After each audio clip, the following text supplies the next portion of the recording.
बिस्मिल्लाहिर्रहमानिर्रहीम। अस्सलाम वालेकुम। इमरान खान की एक सियासी चाल ने पीडीएम की 13 जमातों को बंद गली में धकेल दिया। ना कोई वापसी का रास्ता सुझाई दे रहा है, ना आगे बढ़ने की कोई उम्मीद की किरण, आगे बढ़ने का कोई रास्ता। और जो राजा रियाज साहब हैं, नाम नहाद अपोजिशन लीडर, वो चिड़िया साबित हुए हैं, जिनके कब्जे में शहबाज शरीफ की वजारत उज़्मा है, शहबाज शरीफ की जान है। और स्पीकर कौमी असम्बली ने पीटीआई के 45 इस्तीफे क्यों मंजूर किए, और राजा रियाज को बचाते बचाते हुकूमत कैसे खुद एक्सपोज हुई, कैसे नंबर गेम खो बैठे हैं, और कुछ मजीद सियासी हवाले से खबरें।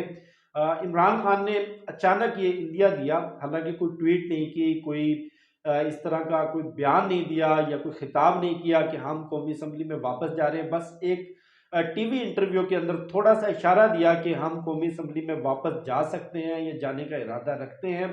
और उसके बाद हुकूमत की पीडीएम की 13 जमातों की दौड़ें लग गई कि कहीं ये ना हो कि पाकिस्तान तहरीक इंसाफ कौमी असम्बली में वापस आए, और वापस आने के बाद शहबाज शरीफ को एतमाद का वोट लेने का कहें या तहरीक अदम एतमाद पेश कर दी जाए। और जो नंबर गेम है वो कुछ ऐसी टेक्निकल, आइनी और कानूनी वजूहात, जो कि आगे चलकर डिस्कस करेंगे, वो हमारे अगेंस्ट चली जाए और हमें जनरल इलेक्शन में मजबूरन जाना पड़े। तो उसके बाद पहले 35 रेजिग्नेशन कबूल किए गए, उसके बाद फिर 35 इस्तीफे, और उसके बाद 45 इस्तीफे स्पीकर कौमी असम्बली ने कल मंजूर किए। हालांकि ये वो बेशरम और मुनाफिक स्पीकर कौमी असम्बली है जो पहले ये कहता था कि एक एक एमएनए खुद आए, खुद अपने इस्तीफों की तस्दीक करे और उसके बाद मैं ये इस्तीफे कबूल करूंगा। और अचानक से उसको ये ख्याल आया कि मैंने टीवी प्रोग्राम से, सोशल मीडिया से ये अंदाज़ा लगाया कि तमाम के तमाम लोग ये इस्तीफे देना चाहते हैं। इन्होंने अपने इस्तीफों की टीवी चैनल्स के ज़रिए डिफरेंट मीडिया टॉक शोज में तस्दीक की। उसके बाद मैंने ये रेजिग्नेशन कबूल किए। अब खौफ क्या था?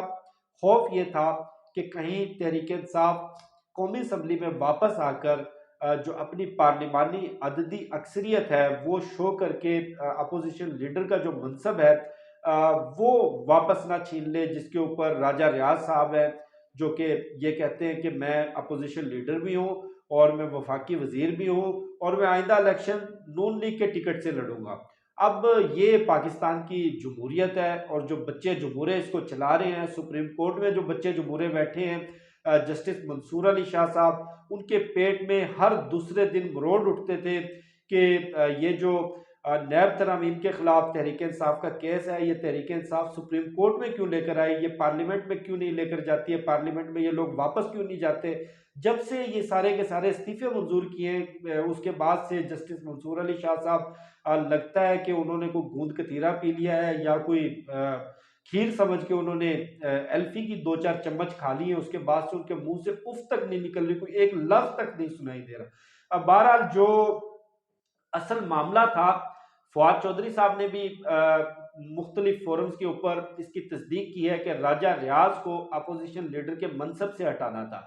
अब शहबाज शरीफ को बचाते बचाते ये पूरी पीडीएम की 13 जमातों की दौड़ लग गई राजा रियाज की तरफ, और राजा रियाज को बचाने में लग गया, जिसके बाद ये पीटीआई के इस्तीफे मंजूर किए गए। लेकिन जो राजा रियाज को बचाने की कोशिशें हैं वो इतना एक्सपोज होने के बाद, इतने मतलब कह लें कि कपड़े उतार के नंगे होने के बाद भी इनकी कोशिशें मुकम्मल तौर पर नाकाम हुई। क्योंकि एक टेक्निकल चीज़ बड़ी इंटरेस्टिंग है।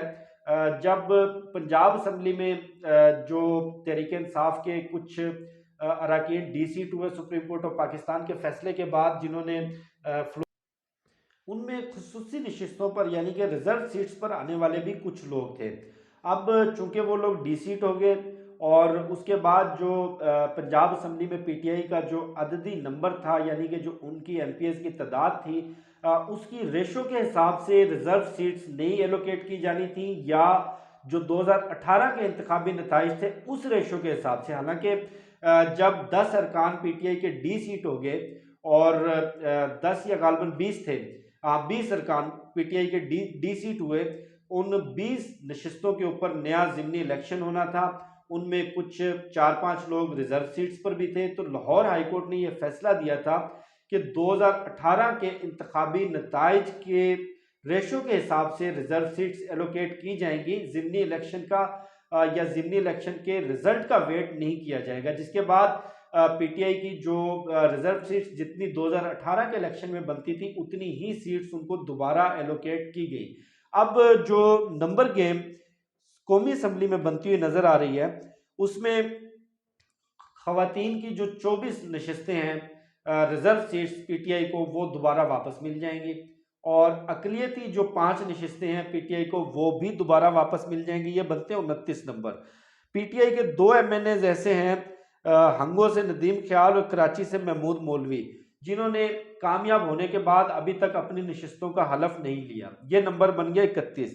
उसके अलावा 7 नशस्तें जो कि इमरान खान ने विन की थी, उन 7 नशिस्तों में से एक नशिस्त के ऊपर इमरान खान ने हलफ लेना है। ये कोई 32-33 का नंबर बन जाता है, जो कि 7 में से 6 नशिस्तें दोबारा खाली हो जाएंगी। तो 32-33 का नंबर बासानी पीटीआई अपनी सीटें एलोकेट करवा कर राजा रियाज को फारग कर सकती है। और राजा रियाज को फारग करने के बाद अब होगा क्या कि पंजाब असम्बली भी तहलील हो चुकी है, केपी असम्बली भी तहलील हो चुकी है। अगर फौरी इंतखाबात में जाते हैं, फौरी जनरल इलेक्शन में जाते हैं तो भी शिकस्त है।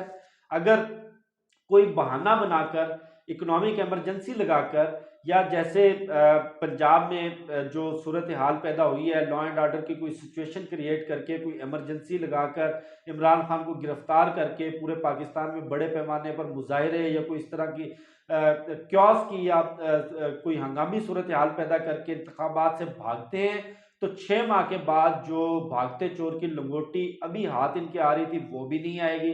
6 माह के बाद तो मुकम्मल तौर पर इनका सफाया हो जाएगा।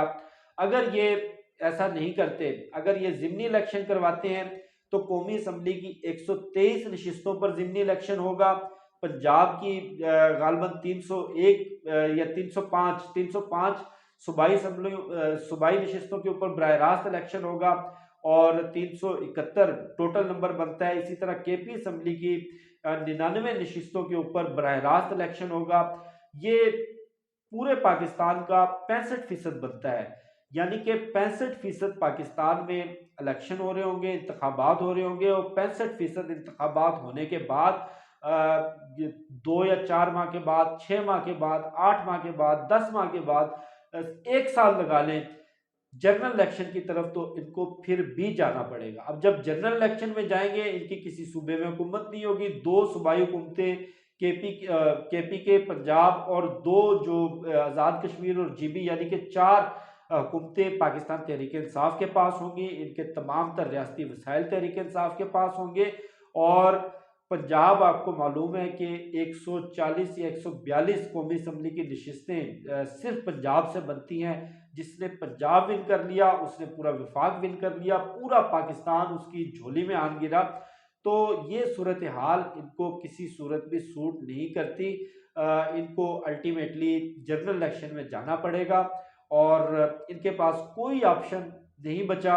अगर इमरजेंसी लगाते हैं, इकोनॉमिक इमरजेंसी लगाते हैं, कोई इस तरह की सिचुएशन क्रिएट करते हैं, तो तमाम के तमाम किरदार, आपने वो कमली कमली वाला आइटम सॉन्ग तो सुना होगा। उस आइटम सॉन्ग में जिस तरह कतरीना कैफ नंगी होकर आती है, यानी कि बारी बारी एक वो कपड़ा उतारती है, बिल्कुल इसी तरह पूरा निज़ाम, पूरा सिस्टम उस सॉन्ग की तरह, कतरीना कैफ की तरह नंगा होकर कौम के अवाम के सामने आ जाएगा। और जब अवाम सिस्टम के खिलाफ उठ खड़ी होती है तो कुछ भी नहीं बचता, किसी के हाथ कुछ नहीं आता। मुझे शफकत अली को दीजिए इजाज़त। इंशाल्लाह आपसे फिर नेक्स्ट वीडियो मुलाकात होगी। पाकिस्तान जिंदाबाद।